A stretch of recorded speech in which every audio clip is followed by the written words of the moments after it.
सारी सृष्टि के रक्षक तुम ही हो, करते हैं तुझको सादर प्रणाम, गाते हैं तेरी ही गुणगान। सारी सृष्टि के मालिक तुम ही हो, सारी सृष्टि के रक्षक तुम ही हो, करते हैं तुझको सादर प्रणाम, गाते हैं तेरी ही गुणगान। हालेलुया, हालेलुया,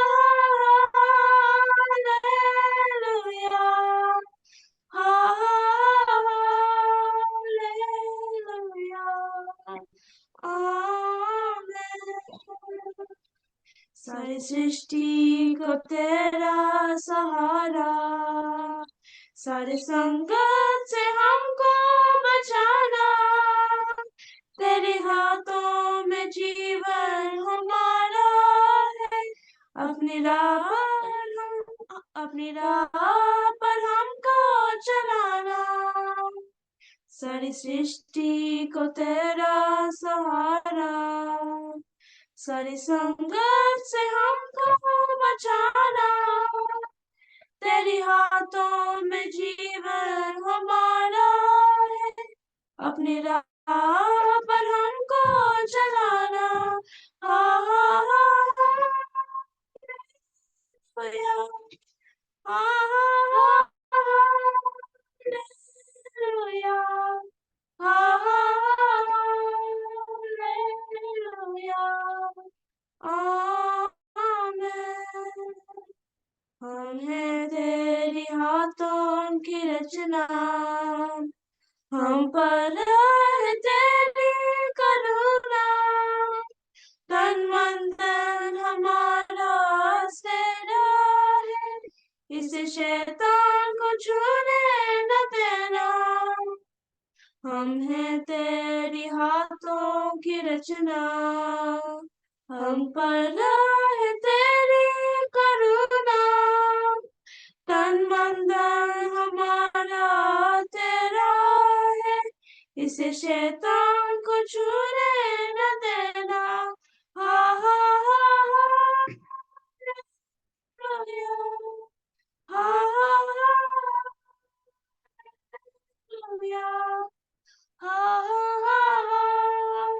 हालेलुया, आमीन। अब दूर नहीं है किनारा, धीरज को हमारे बनाना, जीवन की हमारी नैया को भव सागर में खोने न देना। अब दूर नहीं है किनारा, धीरज को हमारे बनाना, जीवन की हमारी नैया को भव सागर में खोने न देना। Hallelujah, hallelujah, hallelujah, hallelujah,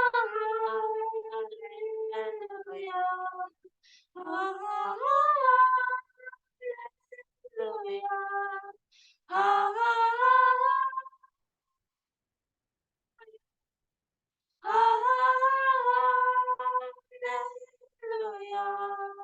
hallelujah,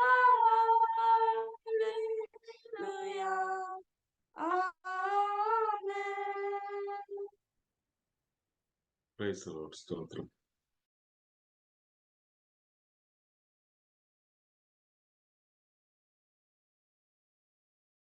അബ്ബാ പിതാവേ, അത് ജീവൻ പകരുന്ന വചനമാക്കി ഞങ്ങൾക്ക് തരുമാറാകണമെന്ന് പ്രാർത്ഥിക്കുന്നു. ദൈവമേ, സൗഖ്യങ്ങൾ നടക്കുമാറാകണം, വിടുതലുകൾ നടക്കുമാറാകണം, ദൈവിക സമാധാനം കൽപ്പിക്കുമാറാകണം, ദൈവിക സന്തോഷത്തെ അവിടെ നൽകുമാറാകണം. വചനത്തിൽ ആനന്ദിക്കുവാനും രക്ഷയിൽ സന്തോഷിക്കുവാനുള്ള ഒരു കൃപ തരണം. ലീഡ് ചെയ്യുന്ന ദൈവത്തിന്റെ ദാസന്മാരെ ഏൽപ്പിച്ച് പ്രാർത്ഥിക്കുന്നു. ട്രാൻസ്ലേറ്റ് ചെയ്യുന്ന ദൈവത്തിന്റെ ദാസനെ അവിടുത്തെ പുനരങ്ങളിലേക്ക് ഏൽപ്പിക്കുന്നു. അടിയനെയും അവിടുത്തെ കരങ്ങളിലേക്ക് ഏൽപ്പിക്കുന്നു. അടിയന്റെ നാവോടുകൂടി ഇരിക്കുമാറാണ്. വചനം കർത്താവെ ഹല്ലേലൂയ അനുഗ്രഹമായി ശുശ്രൂഷിക്കാനുള്ള കൃപ അടിയന്റെ മേൽ പകരണം. യേശുവിൻ ധന്യനാമത്തിൽ തന്നെ ആമേൻ. Praise the lord. ഹല്ലേലൂയ. നമ്മൾ ഈ ദിവസങ്ങളിൽ പ്രാർത്ഥനയെ കുറിച്ചാണല്ലോ നമ്മൾ ധ്യാനിച്ചു കൊണ്ടിരിക്കുന്നത്. और हम पिछले दिनों से प्रार्थना के बारे में मनन करते आ रहे हैं। നമ്മൾ കഴിഞ്ഞ ദിവസം ചിന്തിച്ചു, നമുക്ക് കർത്താവായ യേശു ക്രിസ്തുവിന്റെ നാമത്തിൽ നമുക്കൊരു ധൈര്യമുണ്ട് ദൈവസന്നിധിയിലേക്ക് കടന്നു ചെല്ലുവാൻ. और पिछले दिनों में हमने ये सीखा और मनन किया कि प्रभु यीशु मसीह के नाम पे परमेश्वर की उपस्थिति में आने के लिए, विनती करने के लिए हमारे पास एक धैर्य है, एक हिम्मत है। യേശു ക്രിസ്തുവിന്റെ നാമത്തിൽ നമുക്ക് അബ്ബാ പിതാവേ എന്ന് വിളിച്ചുകൊണ്ട് ദൈവസന്നിധിയിലേക്ക് കടന്നു ചെല്ലുവാനുള്ള ഒരു വലിയൊരു പ്രിവിലേജ്, നമുക്ക് വലിയൊരു അവസരം ദൈവം നമുക്ക്, ഒരു അവകാശം ദൈവം നമുക്ക് നൽകിയിരിക്കുന്നു. और प्रभु यीशु मसीह के नाम से है अब्बा पिता करके पुकार कर प्रभु परमेश्वर की उपस्थिति में आने का अनुमति, एक अनुग्रह और एक धैर्य प्रभु ने हमें दिया है। പ്രിയമുള്ളവരെ, ലോകത്ത് അല്ലെ ഒരു ഭൂരിഭാഗം ആൾക്കാരും പ്രാർത്ഥിക്കുന്നവരായിരിക്കാം, വിവിധ മതസ്ഥരായിരിക്കാം, വിവിധ ദൈവങ്ങളോടോ അല്ലെങ്കിൽ മതങ്ങളിൽ നിന്നുകൊണ്ട് പ്രാർത്ഥിക്കുന്നവരായിരിക്കാം. इस संसार में अधिकांश जो लोग हैं वो प्रार्थना करने वाले लोग हैं। हो सकता है किसी और किसी और धर्म में हो या उनकी विश्वास कुछ और हो, लेकिन अधिकांश लोग संसार में प्रार्थना करने वालों में हैं। എന്നാൽ പ്രിയമുള്ളവരെ, നമ്മൾ അവരിൽ നിന്നെല്ലാം വ്യത്യസ്തരാണ്. लेकिन है प्रियो, हम उन सभियों से अलग है। അതുകൊണ്ടാണ് ഞാൻ ആദ്യമേ പറഞ്ഞത്, നമ്മൾ പ്രിവിലേജ്ഡ് ആണ്, നമുക്ക് പ്രത്യേകമായ ഒരു അവകാശം പ്രാപിച്ചവരാണ് നമ്മൾ. इसलिए मैंने शुरुआत में कहा था कि हम विशेष लोग हैं और हमें एक विशेष अधिकार मिला हुए लोग हैं हम। എങ്ങനെയാണ് നമ്മൾ വ്യത്യസ്തരാകുന്നത്? लेकिन हम किस तरीके से और किस प्रकार से हम अलग हैं उनसे? നമുക്ക് ക്രിസ്തു എന്ന സത്യത്തെ അറിയുവാനും और हमें मसीह जो सच्चाई है, मसीह को जानने के लिए, ക്രിസ്തുവിന്റെ നാമത്തിൽ വീണ്ടെടുക്കപ്പെടുവാനും और मसीह के नाम से बचाए जाने के लिए, അവന്റെ നാമത്തിൽ പിതാവായ ദൈവത്തിന്റെ സന്നിധിയിലേക്ക് കടന്നു ചെല്ലുവാനുമുള്ള അനുഗ്രഹം, കൃപ നമ്മൾ പ്രാപിച്ചു. और यीशु मसीह के नाम से पिता के पास, पिता प्रभु के उपस्थिति में जाने का जो एक अनुग्रह है और अधिकार है हमें मिला है। പ്രിയമുള്ളവർ, അത് മറ്റുള്ള എല്ലാവരിൽ നിന്ന് നമ്മെ വ്യത്യസ്തമാക്കുന്നത് അതാണ്. और ये हमें हर एक लोगों से हमें अलग बनाता है। നമുക്ക് ഓരോരുത്തർക്കും ധൈര്യത്തോടെ പറയാം, ഞാൻ സ്വർഗീയ പിതാവിന്റെ മകനും മകളുമാണ്. और हर एक व्यक्ति, और हम में से हर एक व्यक्ति धैर्य और हिम्मत के साथ कह सकता है कि हम स्वर्गीय पिता परमेश्वर के पुत्र और संतान है। ആമേൻ. സങ്കീർത്തനം 33:12 ഒന്ന് വായിച്ചാട്ടെ. और भजन संगीता 33 उसका 12 आयत हम पढ़ेंगे। क्या ही धन्य है वह जाति जिसका परमेश्वर यहोवा है, और वह समाज जिसे उसने अपना निज भाग होने के लिए चुन लिया हो। കണ്ടോ, യഹോവ ദൈവമായിരിക്കുന്ന ജാതിയും അവൻ തനിക്ക് അവകാശമായി തെരഞ്ഞെടുത്ത ജനവും ഭാഗ്യമുള്ളത്. പ്രിയമുള്ളവരെ, നമ്മൾ ദൈവത്തിനാൽ തിരഞ്ഞെടുക്കപ്പെട്ട ഒരു അവകാശ ജനമാണ് നമ്മൾ. और है प्रियो, हम परमेश्वर के द्वारा चुन लिया गया एक निज भाग है। നമ്മൾ അവന്റെ ഹോളി ഇൻഹെറിറ്റൻസ് ആണ്. और हम परमेश्वर के लिए चुने हुए उनकी उसकी जाति है। അതിന് നമ്മൾ ഇങ്ങനെ ചിന്തിക്കണം, ദൈവം അവന്റെ തീഷ്ണതയിലാണ് നമ്മളെ തെരഞ്ഞെടുത്തത്. ആ സ്നേഹത്തിന്റെ തീഷ്ണതയിലാണ് എന്നെയും നിങ്ങളെയും ക്രിസ്തുവിന് വേണ്ടി തെരഞ്ഞെടുത്തത്. और परमेश्वर ने अपने प्रेम की जो प्रेम में है हमें और आपको मसीह में चुना है। ആമേൻ. അതില് ദൈവത്തിന്റെ ഒരു എരിവുണ്ട്. और उसमें परमेश्वर की जो एक तीव्रता हमको देखने को मिलता है, उनके प्रेम की तीव्रता। യെസ്, ആ തെരഞ്ഞെടുപ്പിനൊരു തീവ്രതയുണ്ട്, ആ തെരഞ്ഞെടുപ്പിനൊരു തീഷ്ണതയുണ്ട്. और उनके जो चुनाव हम में हुआ है, उसके पीछे परमेश्वर के ओर से एक तीव्रता है करके हम देखते हैं। എന്തുകൊണ്ടായിരിക്കാം അതിനൊരു തീവ്രതയുണ്ട്, തീഷ്ണതയുണ്ട് എന്ന് നാം പറയുന്നത്? तो उसके पीछे, उस चुनाव के पीछे एक तीव्रता है, और उसके ऐसा कहने का कारण क्या है? എന്തുകൊണ്ടെന്നാല് നമ്മൾ ഓരോരുത്തരും അവന്റെ പുത്രന്റെ വിലയാണ്. क्योंकि हम में से हर एक लोग अब उनके यीशु परमेश्वर पिता के पुत्र यीशु मसीह के द्वारा खरीदे गए हैं। പ്രിയമുള്ളവരെ, നമ്മുടെ എല്ലാവരുടെയും വീട്ടിൽ വിലപ്പെട്ട വസ്തുക്കൾ കാണുമായിരിക്കും അല്ലെ? ചെറുതായിക്കോട്ടെ വലുതായിക്കോട്ടെ, നമ്മൾ വിലപ്പെട്ടതായി കാണുന്ന ചില വസ്തുക്കൾ നമ്മുടെ വീട്ടിൽ കാണും. और हमारे हर एक के घर में ऐसे कुछ वस्तु होंगे जिनका मूल्य बहुमूल्य होंगे हमारे लिए। അല്ലെ? നമ്മൾ അതിനെ വളരെ കെയർഫുൾ ആയിട്ട് ഹാൻഡിൽ ചെയ്യുന്നത്, ബിക്കോസ് അത് ഇച്ചിരി വില കൊടുത്ത് വാങ്ങിയതാണ്. और हम ऐसे वस्तुओं को बहुत संभाल कर इस्तेमाल करते हैं क्योंकि उनको बहुत कीमत चुका कर खरीदे होते हैं। നമ്മൾ അത് നഷ്ടപ്പെടുത്തി കളയാനോ നശിപ്പിച്ചു കളയാനോ നമ്മൾ ആഗ്രഹിക്കുന്നില്ല. और हम ये नहीं चाहते कि उस खराब हो जाए और फालतू में खराब हो जाए। അതുപോലെ തന്നെയാണ് പ്രിയമുള്ളവരെ, അല്ലെങ്കിൽ അതിലും ഉന്നതമാണ് പിതാവായ ദൈവം തന്റെ പുത്രന്റെ രക്തത്താൽ നമ്മളെ വില കൊടുത്തു വാങ്ങിയിരിക്കുകയാണ്. और है प्रियो, वैसे ही या उससे बढ़कर ही अपने पिता ने अपने पुत्र की लहू देकर खरीदे हुए लोग हैं हम और आप। അതുകൊണ്ടാണ് നമ്മുടെ തെരഞ്ഞെടുപ്പിനും നമ്മുടെ വിളിക്കും ഇത്ര മാത്രം വിലയുള്ളത്. इसलिए प्रियो, हमारे बुलावट के लिए और हमारे चुनाव का जो मूल्य है इतना बहुमूल्य है। പ്രിയമുള്ളവർ, ഇത് ഞാൻ പറയുന്ന വാക്യമല്ല, മറിച്ച് और ये प्रियो, ദൈവത്തിന്റെ ये വചനം, मेरे वचन नहीं है, ദൈവത്തിന്റെ വചനമാണിത്. Praise the Lord. लेकिन ये വായിച്ചോട്ടെ. परमेश्वर का वचन है।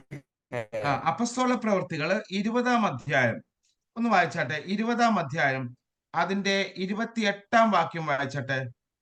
Acts chapter 20 verse 28. प्रेरितों का काम 20वां अध्याय उसका 18। चौकसी करो जिससे पवित्र आत्मा ने तुम्हें अध्यक्ष ठहराया है कि तुम परमेश्वर की कलीसिया की रखवाली करो जिसे उसने अपने लहू से मोल लिया है। കണ്ടോ? നിങ്ങളെ തന്നെയും താൻ സ്വന്തം രക്തത്താൽ സമ്പാദിച്ചിരിക്കുന്ന സഭയും. ഇപ്പൊ ഇവിടെ പറഞ്ഞിരിക്കുന്നത് എന്താണ്? നമ്മളെ കർത്താവായ യേശുക്രിസ്തുവിന്റെ രക്തത്താൽ സമ്പാദിച്ച സഭയാണ്. तो यहाँ क्या लिखा है? यहाँ लिखा है कि हमें प्रभु यीशु मसीह के लहू के द्वारा मोल लिया गया है। അതുകൊണ്ടാണ് നമ്മൾ ഭാഗ്യമുള്ള. നമ്മൾ ഇന്നലെ ചിന്തിച്ചു പ്രാർത്ഥന. കഴിഞ്ഞ ദിവസം നമ്മൾ ചിന്തിച്ചു പ്രാർത്ഥന എങ്ങനെയായിരിക്കണം? ദൈവസന്നിധിയില് പ്രസാദമുള്ള പ്രാർത്ഥനയായിരിക്കണം. और हमने पिछले दिनों में क्या मनन किया, क्या सीखा कि परमेश्वर, हमारे जो प्रार्थना है वो परमेश्वर की उपस्थिति में बहुमूल्य होना है। ആമേൻ. നമുക്ക് ഒരു വാക്യം ഒന്ന് വായിക്കാം. നമ്മുടെ വെളിപ്പാട് പുസ്തകം 8-ാം അധ്യായം അതിന്റെ 4-ാം വാക്യം ഒന്ന് വായിച്ചാട്ടെ. 8:4.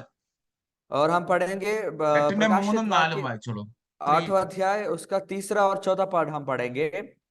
फिर एक और स्वर्गदूत सोने का धूपदान लिया हुआ आया और वेदी के निकट खड़ा हुआ, और उसको बहुत धूप दिया गया कि सब पवित्र लोगों को प्रार्थनाओं के साथ उस सोनहली वेदी पर जो सिंहासन के सामने है चढ़ाए। और उस धूप का धुआं पवित्र लोगों की ओर प्रार्थनाओं सहित स्वर्गदूत के हाथ से परमेश्वर के सामने पहुंच गया। ഇത് സ്വർഗത്തിലെ ആലയത്തെയാണ് യോഹന്നാൻ അപ്പോസ്തലൻ ഇവിടെ ദർശനത്തിൽ കാണുന്നത്.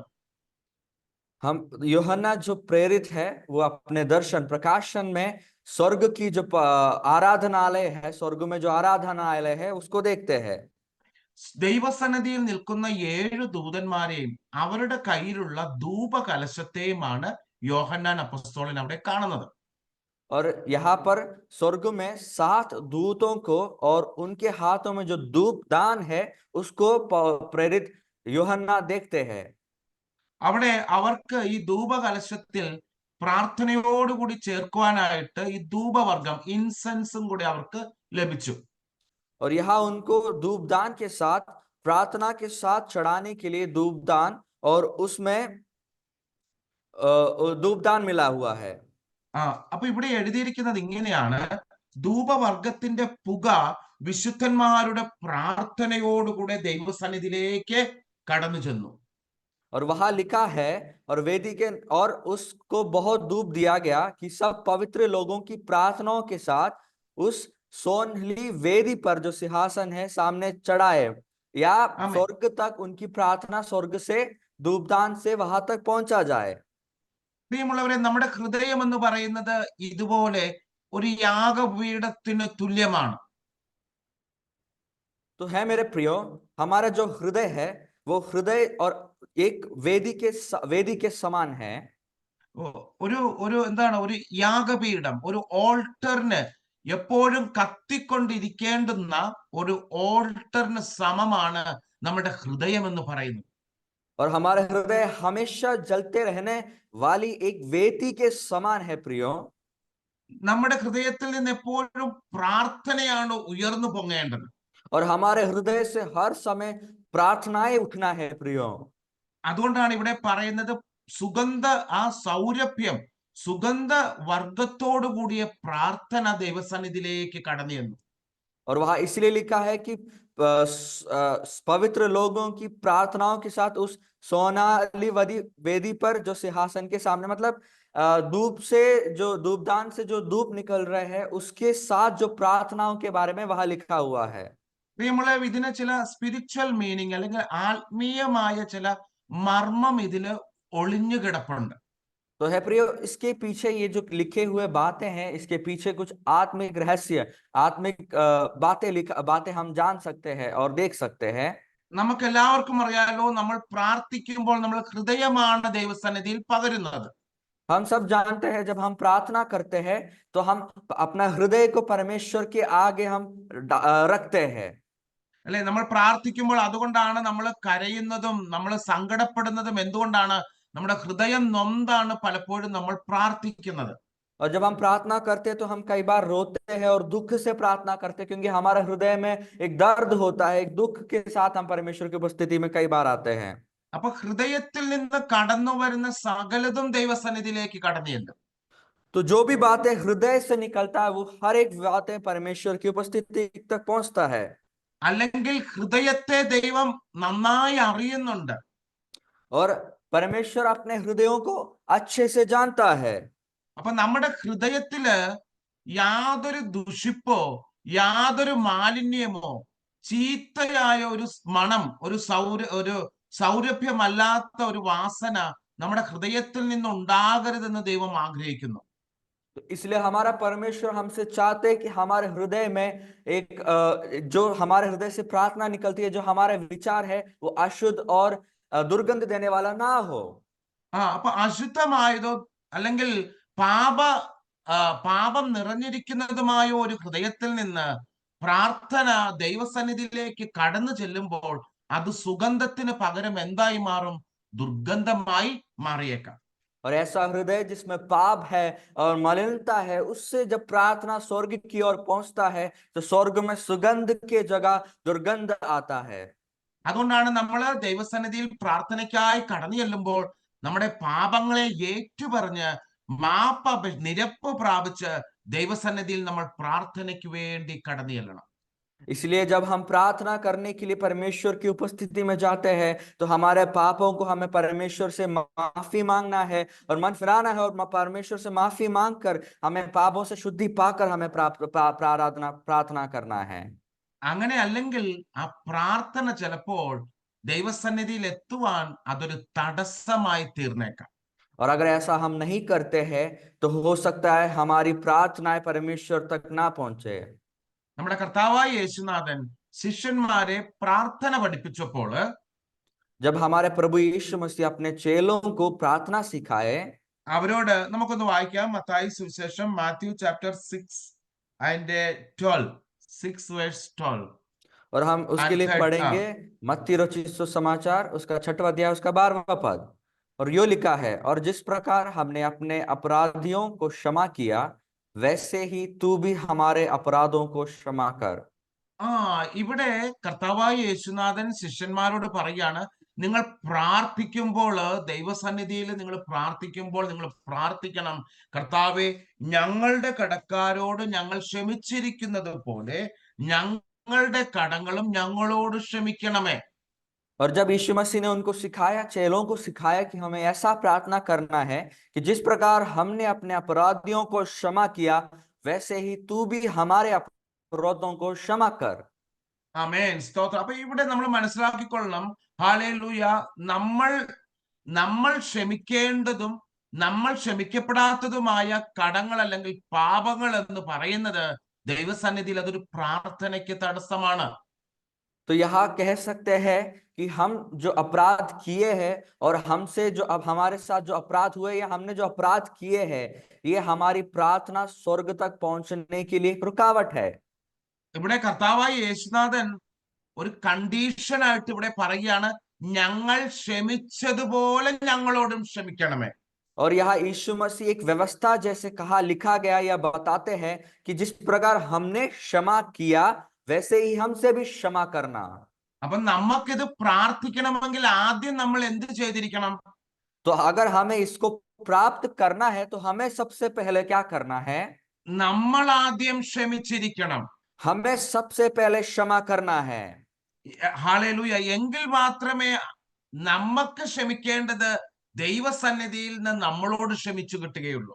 और तभी हमें जो क्षमा मिलना है, प्राप्त होना है, वो परमेश्वर की उपस्थिति में हमें क्षमा किया जाएगा। ആർക്കാണ് പാപങ്ങളെ ക്ഷമിക്കുവാനുള്ള അധികാരമുള്ളത്? कौन है जिसे पापों की क्षमा करने का अधिकार मिला है? അല്ലെ, പാപങ്ങൾക്ക് കണക്കിടാതെ പാപങ്ങളെ കഴുകിക്കളയുന്ന, ക്ഷമിക്കുവാൻ ഒരുവന് മാത്രമേ അധികാരമുള്ളൂ. അത് നമ്മുടെ സർവശക്തനായ യേശുനാഥനാണ്. हमारे अपराधों को, पापों को ना गिनते हुए पापों को क्षमा करने के लिए, पापों से हमें शुद्ध और पवित्र करने के लिए एक ही व्यक्ति को अधिकार है, वो हमारा प्रभु यीशु मसीह है। ആമേൻ. അതുകൊണ്ടാണ് ഹല്ലേലൂയ. നമുക്കൊന്ന് വായിച്ചാട്ടെ, സങ്കീർത്തനം 32 1 2 വാക്യം ഒന്ന് वाचाटे। और हम पढ़ेंगे भजन संगीता उसका 32वां अध्याय पहला और दूसरा आयत। क्या ही धन्य है वह जिसका अपराध क्षमा किया गया है और जिसका पाप टापा गया हो। क्या ही धन्य है वो मनुष्य जिसका अधर्म का यहोवा लेखा न ले और जिसकी आत्मा में कपट ना हो। കണ്ടോ, ഇവിടെ ദൈവവചനത്തിൽ പറഞ്ഞിരിക്കുന്നത് നോക്കിക്കേ, ഒരു ഭാഗ്യവാൻ എന്ന് വിളിക്കുന്നത് ആരെയാണ്? ദൈവവചന പ്രകാരം അനുഗ്രഹീതൻ, ഭാഗ്യവാൻ എന്ന് വിളിക്കുന്നത്. और हम वचन में जब देखेंगे तो वचन में किसको धन्य कहा गया है, मतलब ऐसा व्यक्ति कौन है जो धन्य है? അവിടെ ലംഘനം ക്ഷമിച്ചും പാപം മറച്ചും കിട്ടിയവനാണ്, ഹല്ലേലൂയ, സ്തോത്രം, ഭാഗ്യവാൻ എന്ന് ദൈവത്തിന്റെ വചനം വിളിക്കുന്നത്. और परमेश्वर का वचन उस व्यक्ति को धन्य कहते हैं जिसके अपराध क्षमा किया गया हो और जिसके पाप डापा गया हो। അല്ലെ, ലോകപ്രകാരം അനുഗ്രഹീതൻ എന്ന് വിളിക്കുമ്പോൾ ചിലപ്പോൾ വലിയ ധനവാനായിരിക്കാം, ഉന്നതമായ ജോലിയുള്ളവരായിരിക്കാം, അല്ലെങ്കിൽ മറ്റേതെങ്കിലും ശ്രേഷ്ഠമായ കഴിവുകളുള്ളവരെ നമ്മൾ ചിലപ്പോൾ അനുഗ്രഹീതൻ, ഭാഗ്യവാൻ എന്നൊക്കെ വിളിച്ചിരിക്കാം. और इस संसार के अनुसार अगर कोई व्यक्ति के पास बहुत से क्षमता है, धन है, अच्छी नौकरी है, अगर ऐसी परिस्थिति उसके जीवन में है तो लोग हम उसको धन्य कहते होंगे इस संसार में। എന്നാൽ ദൈവത്തിന്റെ വചനം ആരെയാണ് ഭാഗ്യവാൻ എന്ന് വിളിക്കുന്നത്, അനുഗ്രഹീതൻ എന്ന് വിളിക്കുന്നത്? लेकिन परमेश्वर का वचन किसको धन्य कहते हैं या आशीषित व्यक्ति मानते हैं? തന്റെ പുത്രനായ യേശു ക്രിസ്തുവിന്റെ രക്തത്താൽ കഴുകൽ പ്രാപിച്ച് പാപങ്ങൾ ക്ഷമിച്ചും മറച്ചും കിട്ടി ദൈവത്തോട് സമാധാനമുള്ള വ്യക്തിയാണ് അനുഗ്രഹീതൻ, ഭാഗ്യവാൻ. लेकिन वचन के अनुसार जिस व्यक्ति जो प्रभु यीशु मसीह के लहू के द्वारा जिसके पाप धोए गए हो और जिसके पाप डापा गया हो और जिसने परमेश्वर से इस प्रकार एक शांति प्राप्त किया हो, ऐसे व्यक्ति को परमेश्वर के वचन के अनुसार धन्य कहते हैं। അങ്ങനെയുള്ള ഒരു വ്യക്തിക്ക് ധൈര്യത്തോടെ പറയാം, ഞാൻ ക്രിസ്തുയേശുവിൽ ഭാഗ്യവാനാണ്, ഞാൻ അനുഗ്രഹീതനാണ്. ऐसा व्यक्ति धैर्य और हिम्मत के साथ कह सकते हैं, मसीह में मैं आशीषित और धन्य हूं।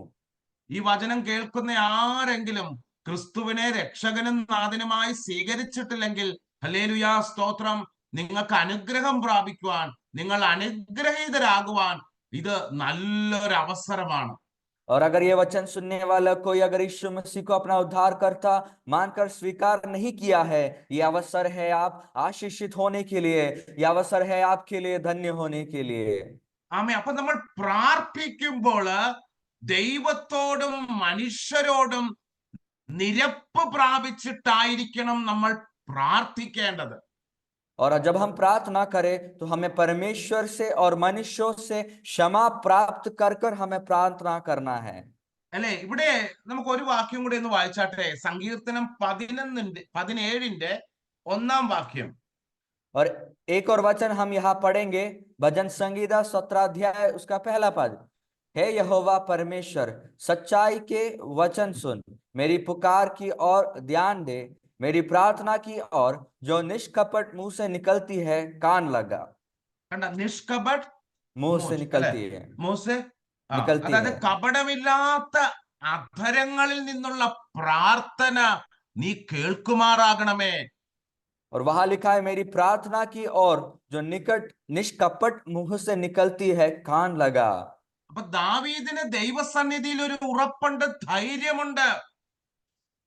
क्योंकि दाऊद के जीवन में प्रभु की उपस्थिति में उसके लिए उसके अंदर एक धैर्य और हिम्मत ये है, കർത്താവേ, ഞാൻ നിന്റെ സന്നിധിയില് ശ്രേഷ്ഠതയോടെ നടന്നു. और उसका ये कहते हैं कि है प्रभु, मैं आपकी उपस्थिति में श्रेष्ठ रूप में चला हूं। ഞാൻ നിന്റെ സന്നിധിയില്, ഹല്ലേലൂയാ സ്തോത്രം, നീതിയുടെ മാർഗത്തിൽ ഞാൻ നടന്നു. और वो कहते हैं कि मैं आपके सम्मुख में न्याय और सच्चाई के मार्ग पर चला है। കർത്താവേ, അതുകൊണ്ട് എന്റെ ന്യായത്തെ നീ കേൾക്കുമാറാകണം. और इसलिए मेरे न्याय को प्रभु तू सुन, എന്റെ പ്രാർത്ഥനയെ നീ ശ്രവിക്കുമാറാകണം. और मेरी प्रार्थना की ओर कान लगा करके कहते हैं, കപടമില്ലാത്ത അധരങ്ങളിൽ നിന്നുള്ള എന്റെ അപേക്ഷയെ നീ കേൾക്കുമാറാകണമേ. और निष्कपट मुंह से मेरी प्रार्थना और विनती है उस पर कान लगा प्रभु। ഞാൻ എന്റെ പ്രാർത്ഥനയില് ഞാൻ കാപട്യമായതൊന്നും ചെയ്തിട്ടില്ല. और मैंने अपने प्रार्थना में कपट वाले कोई भी कार्य नहीं किए हैं। ഞാൻ എന്റെ പ്രാർത്ഥനയിൽ, ഹല്ലേലൂയ, സ്വാർത്ഥമായി യാതൊന്നും ഞാൻ അന്വേഷിച്ചിട്ടില്ല. और मैं अपने प्रार्थना में कोई भी स्वार्थ की बातों की खोज नहीं किया है, മറിച്ച് ഞാൻ, ഹല്ലേലൂയ, നന്മ മാത്രമേ അന്വേഷിച്ചുള്ളൂ, നന്മ മാത്രമേ പ്രാർത്ഥിച്ചിട്ടുള്ളൂ. और बल्कि मैंने सिर्फ अच्छाई और सच्चाई ही क्या प्रार्थना किया है और उसी का आग्रह किया है। ആമേൻ. അതുകൊണ്ടാണ് നമ്മൾ പ്രാർത്ഥിക്കുമ്പോൾ നമ്മുടെ ഹൃദയത്തിന്റെ അവസ്ഥ എന്ന് പറയുന്നത് അത് വളരെ ഇമ്പോർട്ടന്റ് ആണ്. तो इसलिए जब हम प्रार्थना करते हैं उस समय जो हमारे हृदय की अवस्था है वो बहुत ही महत्वपूर्ण है। ആമേൻ. ഇവിടെ നമ്മൾക്ക് മത്തായി സുവിശേഷം 6 അധ്യായം അതിന്റെ 12 വാക്യത്തിലേക്ക് നമുക്ക് ഒരിക്കൽ കൂടി കടന്നു വരാം. और अभी हम मत्ती रचित समाचार उसका 6वां अध्याय 12 आयत की ओर एक और बार हम आएंगे। और जिस प्रकार हमने अपने अपराधियों को क्षमा किया है वैसे ही तू भी हमारे अपराधों को क्षमा कर। അപരാധ്യം. ഇപ്പൊ ഇവിടെ പറയുന്നത് മലയാളത്തിൽ മറ്റൊരർത്ഥവും കൂടെ, ഹിന്ദിയിലും അങ്ങനെ തന്നെ ആയിരിക്കാം, മറ്റൊരർത്ഥവും കൂടെ ഈ ഒരു വാക്യത്തിനുണ്ട്. और हिंदी में हो सकता है लेकिन मलयालम में इस वाक्य का एक और अर्थ है करके हम देखते हैं। അതായത് ഞങ്ങളുടെ കടക്കാരോട് ഞങ്ങൾ ക്ഷമിച്ചിരിക്കുന്നത് പോലെ. मलयालम के अनुसार हमने जिससे हमसे जिसने कर्ज लिया है उससे जैसे हमने उससे हमने क्षमा किया। ആമേൻ. അതായത് ചില വ്യക്തികൾ നമ്മൾക്ക് വേണ്ടി ചില കാര്യങ്ങൾ ചെയ്യുവാൻ കടപ്പെട്ടവരാണ്. और ऐसा कहने का अर्थ है कुछ लोग हमारे लिए कुछ कार्य करने के लिए कर्जदार है, പക്ഷെ അവരത് ചെയ്യുന്നില്ല. लेकिन वो लोग उसको करते नहीं हैं, അവരത് മനഃപൂർവ്വമായി അത് ഒഴിവാക്കുന്നു. वो जानबूझकर हमारे ऊपर जो कर्जदारी है वो भूल जाते हैं। അപ്പോൾ നമ്മുടെ ഉള്ളത്തിൽ സ്വാഭാവികമായിട്ടും ഒരു വേദന ഉണ്ടാകുന്നു, ഒരു വിഷമം ഉണ്ടാകുന്നു. तो हो सकता है हमारे हृदय में दुख और दर्द उसके कारण हो जाए। ആ വേദനയും വിഷമവും പിന്നീട് അത് എന്തായി മാറും? കയ്പും ദേഷ്യവും പകയുമായി മാറുന്നു. और वो जो दुख पहले हमारे हृदय में आता है वो बाद में वो हमारे दिल में गुस्सा और उस व्यक्ति के प्रति दुश्मनी का कारण बन जाता है। എന്തെന്ന് വെച്ചാൽ അവർ നമുക്ക് ചിലത് ചെയ്യാൻ കടപ്പെട്ടവരായിരുന്നു. हमारे प्रति कुछ कार्यों को करने के लिए कर्जदार थे, പക്ഷെ അവർ ചെയ്തില്ല. लेकिन उन्होंने वो कार्यों को नहीं किया। അല്ലെ, അത് നമുക്കത് എന്തായി മാറി? ഒരു പിണക്കവും പകയും ദേഷ്യവുമായി മാറി. और वो हमारे लिए दुख, दर्द और गुस्से का कारण और दुश्मनी का कारण बन गया। നമ്മൾ അവരോട് പൂർണ്ണ മനസ്സോടെ ക്ഷമിക്കുവാൻ വിളിക്കപ്പെട്ടവരാണ്. लेकिन हम उनको पूर्ण हृदय से क्षमा करने के लिए बुलाए गए लोग हैं। ഇപ്പൊ അതിനൊരു എക്സാമ്പിൾ ആയിട്ട് നമുക്ക് ഇങ്ങനെ പറയാം, ഈ പ്രായമായ മാതാപിതാക്കളും മക്കളും. उसके लिए हम एक उदाहरण देंगे, जो बुजुर्ग माता पिता और बच्चे। അല്ലെ, മക്കള് മാതാപിതാക്കളെ സംരക്ഷിക്കുക എന്നുള്ളത് മക്കൾക്ക് കടപ്പെട്ടിരിക്കുന്ന ഒരു ഉത്തരവാദിത്തമാണ്. और माता पिता का संरक्षण करना है, उनका देखभाल करना वो बच्चों का फर्ज है। പക്ഷെ ഇന്നത്തെ കാലത്ത് പല മാതാപിതാക്കന്മാരും അത്, ഹല്ലേലൂയ സ്തോത്രം, പല മക്കളും അത് മാതാപിതാക്കന്മാരെ വേണ്ടുന്ന രീതിയിൽ സംരക്ഷിക്കാറില്ല.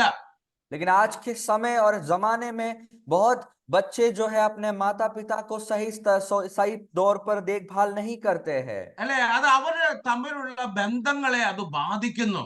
और ये उनके बीच में जो रिश्ता है उसके बीच में धकल देता है। അപ്പൊ ഇവിടെ വചനപ്രകാരം ഈ മാതാപിതാക്കള് ഹൃദയപൂർവം മക്കളോട് ക്ഷമിക്കുവാൻ, അല്ല മക്കളെന്ന് മാത്രമല്ല അത് ആരും ആയിക്കൊള്ളട്ടെ, അവരോട് ക്ഷമിക്കുവാൻ ബാധ്യസ്ഥരാണ്. और इसी प्रकार इस वचन के अनुसार माता पिता अपने बच्चों को क्षमा करने के लिए परमेश्वर कहते हैं, और बच्चों से ही नहीं, हर एक व्यक्ति और हर एक बातों को हमें क्षमा करना करके वचन हमें सिखाती है। അവിടെയാണ് ദൈവവും നമ്മളോട് ക്ഷമിക്കുന്നത്. और जब हम ऐसा करते हैं तो परमेश्वर भी हमें क्षमा करते हैं। പ്രിയമുള്ളവരെ, ഇത് ദൈവത്തിന്റെ വിസ്ഡമാണ്. और क्योंकि ये परमेश्वर का ज्ञान है प्रियो, ദൈവത്തിന്റെ, അല്ലെ, വചനം ഇങ്ങനെ പറയുന്നത്, മനുഷ്യന്റെ ജ്ഞാനം ദൈവത്തിന്റെ ഭോഷത്വം മനുഷ്യന്റെ ജ്ഞാനത്തെക്കാൾ ഉയർന്നതാണെന്നാണ്. और वहां परमेश्वर के वचन में हम देखते हैं परमेश्वर की जो मूर्खता की बातें हैं वो भी मनुष्यों के ज्ञान से बहुत बढ़कर है। എന്ന് വെച്ചാല് ദൈവത്തിൽ ജ്ഞാനം മാത്രമേ ഉള്ളൂ. इसका अर्थ यह है कि परमेश्वर में सिर्फ ज्ञान की बातें हैं। ചിലപ്പോൾ പലപ്പോഴും അത് നമ്മുടെ മനുഷ്യ ബുദ്ധിക്ക് നിരക്കാത്തതായിരിക്കാം. कई बार वो हो सकता है हमारे मानसिक बुद्धि के परे हो, എങ്കിലും ദൈവത്തിന്റെ വചനം നമ്മളെ ബുദ്ധി ഉപദേശിക്കുമ്പോൾ നമ്മൾ അത് ചെയ്യുവാൻ നമ്മൾ തയ്യാറാകണം. लेकिन जब परमेश्वर का वचन हमें बुद्धि देता है और बुद्धि बताता है तो हमें वो सुनने के लिए और उसका पालन करने के लिए हमें तैयार होना है। ഇതെല്ലാം നമ്മുടെ സ്നേഹത്തിൽ, ദൈവത്തോടുള്ള സ്നേഹത്തിൽ നിന്നുമാണ് നാം ചെയ്യേണ്ടത്. और ये हर एक बातें जो है हमें परमेश्वर के प्रेम से करना है। നമുക്കൊരു കാര്യം കൂടെ ചിന്തിക്കാം. നമ്മൾ ഇങ്ങനെ ചിന്തിക്കണം, ഞാൻ എന്തുകൊണ്ട് ക്ഷമിക്കണം? और हम एक और बात का मनन करेंगे, समझेंगे कि मैं क्यों माफ करूं। അല്ലെ, എനിക്ക് തക്കതായ വേദനയും പ്രശ്നങ്ങളും ഉണ്ടായി, ഞാൻ എന്തുകൊണ്ട് ക്ഷമിക്കണം? ഞാൻ ക്ഷമിക്കുവാൻ തയ്യാറല്ല. और मुझे इस बात से दुख हुआ है, वेदना हुआ है, फिर मैं उसको क्षमा क्यों करूं और मुझे क्षमा क्यों करना है। നമുക്ക് കർത്താവായ യേശുനാഥൻ പറഞ്ഞ ഒരു ഉപമയിലൂടെ കടന്നു പോകാം. ലൂക്കാ സുവിശേഷം 7-ാം അധ്യായം അതിന്റെ 41 മുതൽ ഒന്ന് വായിക്കാം. और यीशु मसीह के द्वारा दिया गया एक दृष्टांत को देखकर हम आगे बढ़ेंगे। लूका रचित सुसमाचार उसका 7वां अध्याय उसका 41 पद से हम पढ़ेंगे। किसी महाजन के दो देनदार थे, एक 500 और एक दूसरा 50 दीनदार घारता था। जबकि उनके पास पटाने को कुछ ना रहा तो उसने दोनों को क्षमा कर दिया। सो उनमें से कौन उससे अधिक प्रेम रखेगा?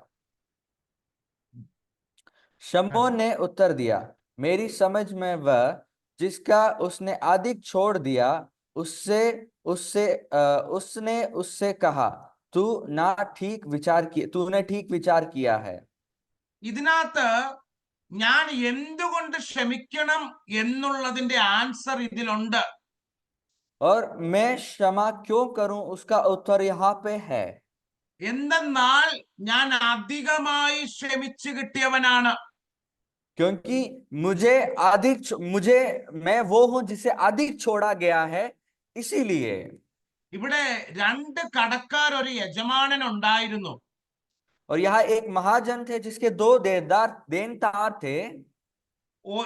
വീട്ടുവാൻ 42 വീട്ടുവാൻ അവർക്ക് വകയില്ലായകയാൽ അവൻ ഇരുവർക്കും അവൻ യജമാനൻ ഇളച്ചു കൊടുത്തു. और पटाने के लिए उनके पास कोई भी मार्ग नहीं था, इसीलिए महाजन ने दोनों को क्षमा कर दिया। കർത്താവായ യേശുനാഥൻ അവർക്ക് ഒരു മാനുഷികമായ ഒരു ഉപമയിലൂടെ ഉദാഹരണത്തിലൂടെ അവരോട് സംസാരിക്കുകയാണ്. और प्रभु यीशु मसीह लोगों से एक मानुषिक दृष्टांत के द्वारा बातें करते हैं। ചോദിക്കുകയാണ്, ഇവരിൽ ആരധികമായി സ്നേഹിക്കും? और वो उनसे सवाल करते हैं, इनमें से कौन अधिक क्षमा करेंगे, प्रेम करेंगे। അവര് പറഞ്ഞു, അധികമായി ഇളച്ചു കിട്ടിയവൻ അധികമായി സ്നേഹിക്കും. और जिसको अधिक छोड़ा गया हो, जिसका मूल्य अधिक था उसे छोड़ा गया हो, वो ज्यादा प्रेम करेंगे। ആമേൻ. പ്രിയമുള്ളവരെ, അധികമായി ക്ഷമിച്ചു കിട്ടി എന്നുള്ളത് എന്റെയും നിങ്ങളുടെയും മനോഭാവമാണ്. और अधिक रूप से हमें क्षमा मिला है, ये आप और हमारा मनोभाव है। ദൈവസന്നിധിയില് പാപത്തിന്റെ കണക്കെന്ന് പറയുന്നത് അത് ചെറുതായാലും വലുതായാലും പാപത്തിന്റെ ശമ്പളം എന്ന് പറയുന്നത് എന്താണ്? മരണമാണ്. लेकिन परमेश्वर की उपस्थिति में पाप छोटा हो या बड़ा हो, पाप का जो फल है वो मृत्यु है। നമ്മൾ ചെറിയ പാപമായിക്കൊള്ളട്ടെ വലിയ പാപമായിക്കൊള്ളട്ടെ, പാപമെന്ന സ്വഭാവത്തെയാണ് ദൈവം നമ്മളിൽ ക്ഷമിക്കപ്പെട്ടത് അല്ലെങ്കിൽ കഴുകി മാറ്റപ്പെട്ടത്. और हमारा पाप भले छोटा हो या बड़ा हो, लेकिन हमारे अंदर जो पाप का स्वभाव है वो प्रभु ने हमें क्षमा किया है। അതുകൊണ്ടാണ് നമുക്ക് ദൈവത്തോട് സമാധാനം ഉണ്ടായത്. इसलिए हम परमेश्वर के साथ शांति पाए हैं। അതുകൊണ്ടാണ് ഞാനും നിങ്ങളും ദൈവപുത്രരെന്ന് വിളിക്കപ്പെട്ടത്. और इसलिए हम और आप परमेश्वर के पुत्र या संतान कहलाते हैं। ആമേൻ. Praise the lord. ഹല്ലേലൂയ. അവിടെയാണ് ഇവിടെ ഇതിന് തൊട്ടു മുന്നമേ പാപിനിയായ ഒരു സ്ത്രീയുടെ കഥ പറഞ്ഞുകൊണ്ടാണ്, ഒരു സംഭവത്തിൽ നിന്നാണ് ഈ ഒരു ഉപമയിലേക്ക് കർത്താവ് പ്രവേശിക്കുന്നത്. और लूका में जो दृष्टांत हमने देखा, उस दृष्टांत के पहले एक पापनी स्त्री का दृष्टांत या बातें कहकर परमेश्वर इस दृष्टांत में आते हैं। ഒന്ന് വായിച്ചട്ടെ അതിന്റെ 7 ലൂക്ക് 7:37 and 38. और हम पढ़ेंगे लूका रचित समाचार 7वां अध्याय उसका 37 और 38वां पद। और देखो, उस नगर की एक पापनी स्त्री ये जानकर कि वह फरीसी के घर में भोजन करने बैठा है, संगमरमर के पात्र के इत्र लाई और उसके पांवों के पास पीछे खड़ा होकर रेती हुई उसके पांवों को आंसुओं से भिगाने और अपने सिर के बालों से पोंछने लगी और उसके पांव बार बार चूमकर उन पर इत्र मला। പ്രിയമുള്ളവരെ, എല്ലാ പാപങ്ങളും നമ്മെ ദൈവത്തിന്റെ സ്നേഹത്തിൽ നമ്മളെ സെപ്പറേറ്റ് ചെയ്യുന്നതാണ്. और हमारे जीवन में जो हर एक पाप है, वो पाप हमें परमेश्वर के प्रेम से दूर ले जाने वाले हैं। പ്രിയമുള്ളവരെ, കർത്താവായ യേശുനാഥൻ ആദമിക് സ്വഭാവം അല്ലെങ്കിൽ ആദാമ്യ പാപം അല്ലെങ്കിൽ പാപം എന്ന നമ്മൾ ഒരു മനുഷ്യന്റെ സ്വഭാവത്തെയും നമ്മൾ ചെയ്യുന്ന പാപത്തെയും സർവശക്തനായ ദൈവം നമുക്ക് വേണ്ടി വലുതായി ഇളച്ചു നൽകി. और जब यीशु मसीह ने अपना जान सूली पर हमारे लिए कुर्बान किया, तब हमारे अंदर जो आदम से आने वाली जो पाप का स्वभाव है, उससे प्रभु ने हमें उद्धार या छुटकारा दिया है।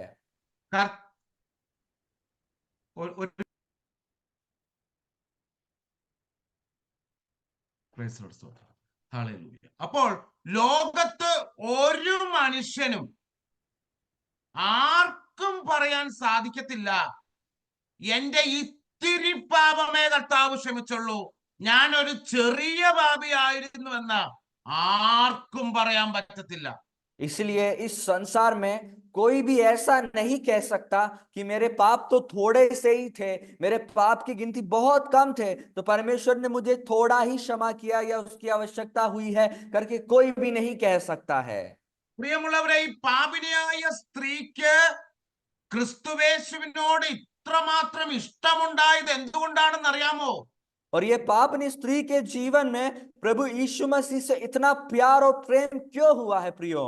അവൾ ഒരിക്കലും അവളെ തന്നെ സ്വയമായി ന്യായീകരിച്ചില്ല. और उसने कभी अपने आप को धार्मिक नहीं ठहराई उसने। അവൾ ഒരിക്കലും അവളോട് തന്നെ പറഞ്ഞില്ല, ഓ കുഴപ്പമില്ല, അത് സാരമില്ല, അത് ചെറുതല്ലേ, അത് കുഴപ്പമില്ല എന്ന് അവൾ ഒരിക്കലും അവളോട് തന്നെ പറഞ്ഞില്ല. उसने कभी ये स्वयं खुद को नहीं कहा कि ये तो छोटी सी गलती है, छोटा सा पाप है करके खुद को धार्मिक ठहराने की कोशिश नहीं किया। അവള് പാപത്തെ പാപമായി തന്നെ കണ്ടു. और उसने पाप को पाप जानकर उसे देखा। അവൾക്ക് മനസ്സിലായി, എന്റെ ജീവിതത്തിന്റെ ഈ അവസ്ഥയ്ക്ക്, ഈ സമാധാനക്കേടിന് ഒരേ ഒരു കാരണമേ ഉള്ളൂ, എന്നിൽ വസിക്കുന്ന പാപം തന്നെയാകുന്നു. और वो ये समझ गई उसके जीवन में जो अशांति है और परेशानी है उसका कारण एक ही है, वो उसमें वास करने वाला पाप है। ഞാൻ വെറും ഒരു പാപിനിയായ സ്ത്രീ, ഒരു പാപി എന്നവൾ തിരിച്ചറിഞ്ഞു. और वो ये समझ गई कि वो एक सिर्फ एकमात्र पापनी स्त्री है या वो एक पापी व्यक्ति है।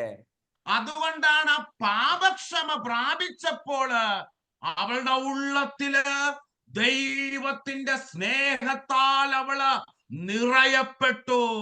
और इसलिए जब उसने पाप से छुटकारा पाया, उद्धार पाया, तब उसके अंदर परमेश्वर की प्रति प्रेम बढ़ते गया। പ്രിയമുള്ളവരെ, നമ്മുടെ വീണ്ടെടുപ്പിനെ, ദൈവം നമ്മളോട് ക്ഷമിച്ചതിനെ നാം ലഘുവായി കാണുകയാണെങ്കിൽ നമുക്കൊരിക്കലും കർത്താവിനെ പൂർണ്ണമായി സ്നേഹിക്കുവാൻ സാധിക്കത്തില്ല. और हमें जो प्रभु यीशु मसीह ने पापों से छुड़ाया, हमारा उद्धार किया है, अगर उसको हम अमूल्य जानते हैं या उसके मूल्य को हम सही तौर से नहीं समझते हैं, तो हम प्रभु यीशु मसीह को सही तौर से कभी प्रेम नहीं कर पाएंगे। ഈ പാപിനിയായ സ്ത്രീക്ക് ഉത്തമ ബോധ്യമുണ്ടായിരുന്നു, എന്റെ അനവധിയായ പാപങ്ങളെ കർത്താവ് ക്ഷമിച്ചു, അധികമായി എനിക്ക് ക്ഷമിച്ചു നൽകി.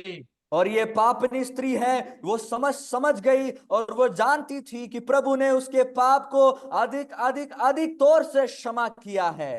അതുകൊണ്ടാണ് അവൾ സാഹചര്യങ്ങൾ പ്രതികൂലമായിരുന്നിട്ടും, इसलिए उसके परिस्थिति विपरीत होने के बाद भी അവള് ഹല്ലേലൂയ വെൺകൽ ഭരണി നിറയെ തൈലവുമായിട്ട് കർത്താവിനെ അനോയിന്റ് ചെയ്യാൻ, എന്താണ്, കർത്താവിനെ പൂശുവാനായിട്ട് അവൾ കർത്താവിന്റെ പാദപീഠത്തിലേക്ക് അവൾ കടന്നു വന്നത്. और उसके इसीलिए इसके जीवन इतनी परिस्थितियां विपरीत होने के बाद भी वो संगमरमर के पात्र के इत्र लेकर परमेश्वर यीशु मसीह पर मलने के लिए वहां पहुंची। അതുകൊണ്ടാണ് അവളുടെ പ്രാർത്ഥനയ്ക്ക് ദൈവസന്നിധിയിൽ നിന്നൊരു മറുപടി ഉണ്ടായത്. और इसीलिए उसके प्रार्थना को परमेश्वर की उपस्थिति से उत्तर मिला। അതുകൊണ്ടാണ് അവൾ കർത്താവായ യേശു ക്രിസ്തുവിന്റെ തിരുസന്നിധിയിൽ നിന്ന് ഹല്ലേലൂയ സ്തോത്രം അവൾക്ക് വേണ്ടി ഒരു മറുപടി കിട്ടിയത്. और इसलिए प्रभु परमेश्वर की उपस्थिति से उसके जीवन में एक उत्तर मिला। പ്രിയമുള്ളവരെ, ഇവിടെ മറ്റൊരു മർമ്മവും കൂടെ ഇവിടെ മറഞ്ഞു കിടപ്പുണ്ട്. और वही है प्रिय, एक और रहस्य की बात छुपी हुई है। ഇവിടെ ഈ പാപിനിയായ സ്ത്രീയുടെ ഈ പ്രവൃത്തി കണ്ടപ്പോൾ പരീശന്മാരും ഈ വിരുന്ന് കഴിച്ച ഹാലേലൂയ എന്താണ് ശിമയോൻ, ഹാലേലൂയ സൈമൺ എന്ന വ്യക്തിയും ഈ പാപിനിയായ സ്ത്രീയെ കുറ്റപ്പെടുത്തിക്കൊണ്ട് സംസാരിച്ചു കൊണ്ടിരുന്നു, അവളെ അക്യൂസ് ചെയ്തുകൊണ്ടിരുന്നു. और वहां हम देखते हैं जब ये स्त्री अपने ये कार्य कर रहे थे, तो वहां उस घर में जो फारिसी लोग थे और उस घर में जो शिमयोन थे, उन्होंने क्या किया, वो उसको गलत बताने लगे और उसको गलत साबित करने लगे। എന്നാൽ അവൾക്ക് വേണ്ടി വാദിക്കുവാൻ മറ്റാരുമല്ല, നമ്മുടെ കർത്താവായ യേശുനാഥൻ തന്നെ അവളുടെ ഹൃദയത്തെ അറിഞ്ഞുകൊണ്ട് അവൾക്ക് വേണ്ടി അവരോട് സംസാരിക്കുന്ന നമുക്ക് കാണുവാൻ സാധിക്കും. लेकिन हम देखते हैं उसके हृदय, उस महिला के, स्त्री के हृदय को जानकर उन लोगों से प्रभु यीशु मसीह उसकी बिजवाई करते या उसके लिए बातें करते हैं करके हम देखते हैं। പ്രിയമുള്ളവരെ, വെളിപ്പാട് പുസ്തകത്തിൽ ഇങ്ങനെ ഒരു വാക്യമുണ്ട്. प्रकाशित वाक्य में एक ऐसा वचन है, വെളിപ്പാട് ഹല്ലേലൂയ, അപവാദിയായ സഹോദരന്മാരെ രാപ്പകൽ കുറ്റം ചുമത്തുന്ന അപവാദിയായ പിശാചിനെ തീപ്പൊയ്കയിലേക്ക് നമ്മുടെ കർത്താവായ യേശുനാഥൻ തള്ളിയിട്ടു. और वहां यो लिखा है प्रकाशित वाक्य में, दिन रात अपने भाइयों को गलत ठहराने वाले शैतान को प्रभु यीशु मसीह ने आग की झील में डाल दिया। അല്ലെ, കുറ്റം ചുമത്തുന്നവൻ ആരാണ്? പിശാചിന്റെ സ്വഭാവമാണ്. और गलत ठहराना या गलत किसी को ठहराना ये किसका स्वभाव है? ये शैतान का स्वभाव है। എന്നാൽ അവിടെയും നമുക്ക് വേണ്ടി മധ്യസ്ഥം ചെയ്യുന്ന ഒരുവനുണ്ട്. അത് നമ്മുടെ സ്വർഗീയ മധ്യസ്ഥനായ കർത്താവായ യേശുനാഥനാണ്. लेकिन वहां भी हमारे लिए बिजवाई करने वाला, हमारा स्वर्गीय बिजवाई करने वाला एक वह है, वो हमारा प्रभु यीशु मसीह है। പ്രിയമുള്ളവരെ, ഇന്ന് പകൽക്കാലം, നിങ്ങൾക്ക് അവിടെ ഏവർക്കും പകൽക്കാലമാണല്ലോ. അവിടെ പകൽക്കാലം നമുക്ക് ദൈവസന്നിധിയിൽ നമ്മെ തന്നെ ഏൽപ്പിച്ചു കൊടുക്കാം. और आज के दिन के समय है प्रियो, हम अपने आप को प्रभु के हाथों में सौंपते हैं। നമ്മുടെ ഹൃദയങ്ങളെ ദൈവസന്നിധിയിൽ ഹല്ലേലൂയ ഒരുക്കമുള്ള യാഗപീഠങ്ങളാക്കി നമുക്ക് മാറ്റാം. और हमारे हृदयों को परमेश्वर की उपस्थिति में तैयार वेदी के समान बनाएं। നമ്മുടെ ഹൃദയങ്ങളിൽ നിന്ന് സൗരഭ്യവാസനയാകുന്ന പ്രാർത്ഥന ഉയരട്ടെ. और हमारे हृदयों से सुगंध के साथ निकलने वाले एक प्रार्थना बने। നമ്മുടെ ഹൃദയങ്ങൾ ദൈവസ്നേഹത്താൽ നിറയപ്പെടട്ടെ. और हमारा हृदय परमेश्वर के प्रेम से भर जाए। ക്രിസ്തുയേശുവിനുള്ള പ്രേമവും സ്നേഹവും ഇഷ്ടവും നമ്മുടെ ഉള്ളത്തിലങ്ങ് ധാരാളമായി ഒഴുകി വരട്ടെ. और प्रभु यीशु मसीह के प्रति प्रेम हमारे हृदयों में अधिकता से बढ़ते जाए। പ്രിയമുള്ളവരെ, മറ്റൊന്നും കൊണ്ടല്ല, അവൻ തന്റെ സ്വന്തം രക്തത്താൽ സമ്പാദിച്ചിരിക്കുന്നവരാണ് ഞാനും നിങ്ങളും. और क्योंकि है प्रियो, हम अपने प्रभु यीशु मसीह के लहू के द्वारा खरीदे गए हैं। അവന്റെ സമ്പാദ്യമാണ് നമ്മൾ. और यीशु मसीह के धन के समान है हम। അവന്റെ കർത്താവായ യേശുനാഥന്റെ ഇൻഹെറിറ്റൻസ് ആണ് നാം ഓരോരുത്തരും. और हम प्रभु यीशु मसीह के वारिस है। അത് ഒരു ദിവസം ദൈവസന്നിധിയില് നമ്മളെ എല്ലാവരെയും പാപമില്ലാതെ കുറ്റമില്ലാത്തവരായി ദൈവസന്നിധിയില് ഹല്ലേലൂയ സമർപ്പിക്കുവാനുള്ളവരാണ് സഭയാകുന്ന നാം ഓരോരുത്തരും. और हम प्रभु यीशु मसीह के लिए एक कलीसिया है, जो हम प्रभु यीशु मसीह पवित्र और शुद्ध कर നമുക്ക് നമ്മെ തന്നെ ദൈവകരങ്ങളിലേക്ക് ഏൽപ്പിക്കാം. हम अपने आप को प्रभु के हाथों में सौंप दें। ഒരു നിമിഷം കണ്ണുകൾ അടയ്ക്കാം, പ്രാർത്ഥിക്കാം. और हम आंखों को बंद करेंगे और हम प्रार्थना में जाएंगे। കർത്താവേ, സ്തോത്രം സ്തോത്രം സ്തോത്രം. കർത്താവേ, വാഴ്ത്തുന്നു, ദൈവമേ, സ്തുതിക്കുന്നു, സ്തോത്രം ചെയ്യുന്നു. അവിടുത്തെ പൊന്നുപാദപീഠത്തിലേക്ക് അടിയങ്ങള് ഈ പകൽക്കാലം കടന്നു വരുന്നു. ദൈവമേ, ഹല്ലേലൂയ, അടിയങ്ങൾക്ക് അല്പസമയം ദൈവസന്നിധിയിൽ പ്രാർത്ഥിക്കുവാനും ദൈവത്തിന്റെ വചനം ധ്യാനിക്കുവാനും നൽകിയ കൃപകൾക്കായി സ്തോത്രം. ലീഡ് ചെയ്ത ദൈവത്തിന്റെ ദാസന്മാരെ ഏൽപ്പിച്ച് പ്രാർത്ഥിക്കുന്നു. ട്രാൻസ്ലേറ്റ്